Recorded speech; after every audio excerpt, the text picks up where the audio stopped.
আসসালামু আলাইকুম, শুভ দুপুর সবাইকে। আজকেও দুপুরবেলা আমি খুব মজার একটা আইটেম রান্না করছি, আর সেটা হলো চিংড়ির পোলাও। প্রথমবারের মতোই রান্না করছি, এর আগে আমি কখনো রান্না করিনি।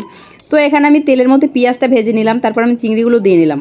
এখন আমি একে একে মশলা দিয়ে নিব। আদা রসুনের পেস্ট, হলুদ মরিচের গুঁড়া, লবণ গুঁড়া, গরম মশলার গুঁড়া দিয়ে আমি কিছুক্ষণ কষিয়ে নেব। কষিয়ে নেওয়ার পর এখানে আমি টক দই ইউজ করব 2 টেবিল চামচের মতো, আর একটা টমেটো ইউজ করব। তো এখন আমি ভালোভাবে কষিয়ে নেই।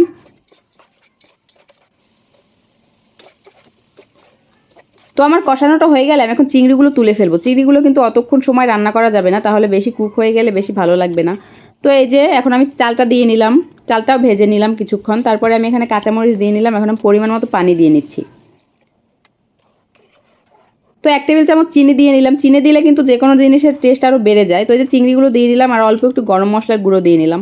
তারপরে এই যে দমে বসিয়ে রেখেছিলাম, এখন আমার রান্নাটা হয়ে গেছে। আজকের এই চিংড়ি পোলাও রান্নাটা কিন্তু দারুণ মজা হয়েছিল, একদম সত্যি কথা বলছি। আর আপনাদের কাছে কেমন লাগলো অবশ্যই জানাবেন। আল্লাহ হাফেজ।